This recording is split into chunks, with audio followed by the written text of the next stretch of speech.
Hi friends, welcome to my channel Sheetal's kitchen Gujarati. અને ચોમાસાની season શરૂ થઈ ગઈ છે અને વરસાદ પણ એકથી બે વાર પડી ગયો છે. તો જ્યારે પહેલો વરસાદ પડ્યો પરમ દિવસે, તો મેં ભરેલા મરચાના પકોડા બનાવ્યા હતા. હવે વરસાદ પડે એટલે બધાને મનમાં એક જ વિચાર આવે કે પકોડા ખાવા મળે તો મજા આવી જાય.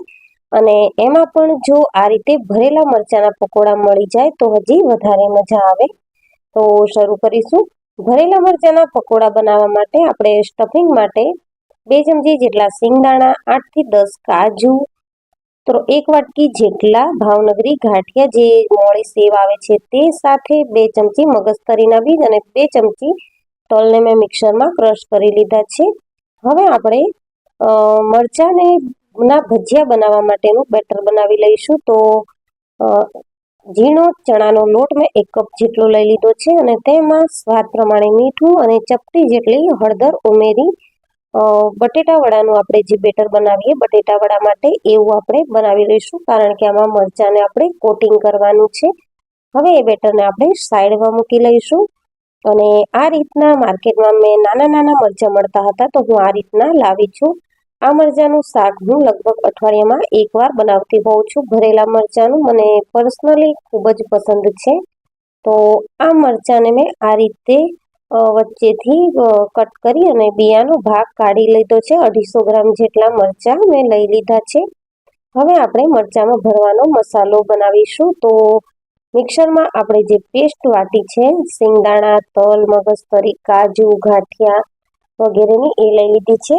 સાથે 1 ચમચી જેટલા સૂકા વાટેલા ધાણા, 1 ચમચી તલ, 1 ચમચી વરિયાળી, સ્વાદ પ્રમાણે મીઠું ઉમેરીશું, અડધી ચમચી હળદર પાવડર ઉમેરીશું, સાથે 1 ચમચી ધાણા જીરું અને ખાટું મીઠું ટેસ્ટ આપવા માટે 2 ચમચી જેટલી દળેલી ખાંડ ઉમેરવાની છે. સાથે નાની અડધી ચમચી હિંગ ઉમેરી છે. હવે આપણે મોવણ માટે 1 ચમચી જેટલું તેલ ઉમેરીશું.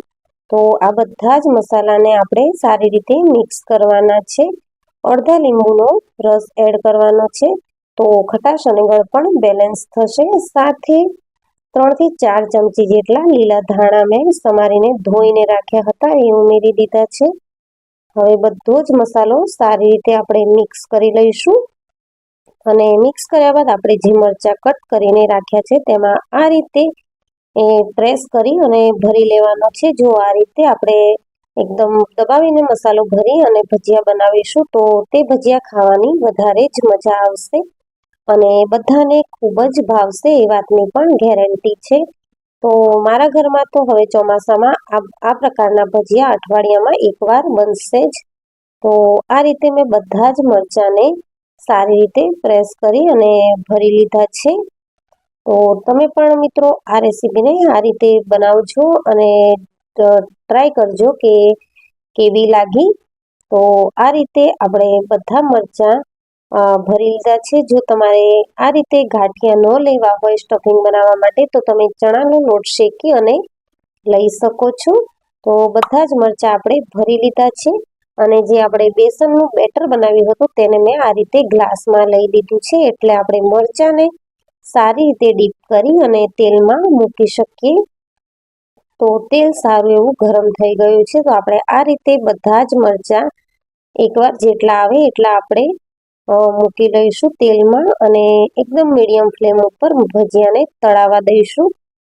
તો આ ભજીયા છે તે બહારથી એકદમ ક્રિસ્પી અને અંદરથી આપણે જે બેસનનું સ્ટફિંગ ભર્યું છે તેના કારણે એકદમ સોફ્ટ એવા બનીને રેડી થશે. અને ખાવામાં તો આ ખૂબ જ ટેસ્ટી લાગે છે. મારા ઘરે તો બધાને બહુ જ ભાવે છે, તો હું વારે વારે બનાવતી રહું છું. પણ રેસીપી શેર વારે વારે નથી કરતી અને વારે વારે શેર કરાય પણ નહીં. તો આ રીતે 5 થી 7 મિનિટ જેવું થઈ ગયું છે અને ભજીયા છે તે તળાઈ ગયા છે. તો એ જ રીતે આપણે બાકીના ભજીયા પણ તળી લઈશું. તો આ ભજીયાને તો બનતા બહુ વાર લાગતી નથી. જો તમારી પાસે ટાઈમ ન હોય તો તમારે ભરવાનો મસાલો આગલા દિવસે જ બનાવી દેવાનો, પછી તે ફટાફટ બની જશે. અને આ રીતે આપણે તેલમાં ધીમા તાપે તળાવવા દઈશું. તો બહુ વધારે વાર આપણે ફેરવીશું નહીં, એકાદ બે વાર ફેરવી અને આ ભજીયા છે તે સારી રીતે તળાઈ જાય છે. તો હવે આપણે બની ગયેલા ભજીયાને સર્વિંગ પ્લેટમાં લઈ લઈશું. તો વરસાદમાં ખાવાની મજા પડે એવા તીખા, ખાટા, મીઠા, ચટપટા એવા ભરેલા મરચાંના ભજીયા બનીને રેડી છે. તો હું તમને કટ કરીને પણ બતાવીશ કે કેવા સરસ બન્યા છે. તો મિત્રો, તમને આ રેસીપી કેવી લાગી તે મને કમેન્ટ સેક્શનમાં જરૂરથી જણાવજો. અને જો રેસીપી વિડીયો ગમ્યો હોય તો વિડીયોને લાઇક કરજો, શેર કરજો અને મારા ચેનલને સબસ્ક્રાઇબ જરૂરથી કરજો. તમારા ફ્રેન્ડ્સ અને ફેમિલીમાં વિડીયોને શેર જરૂરથી કરજો. થેન્ક યુ ફોર વોચિંગ અને રેસીપી ટ્રાય કરજો.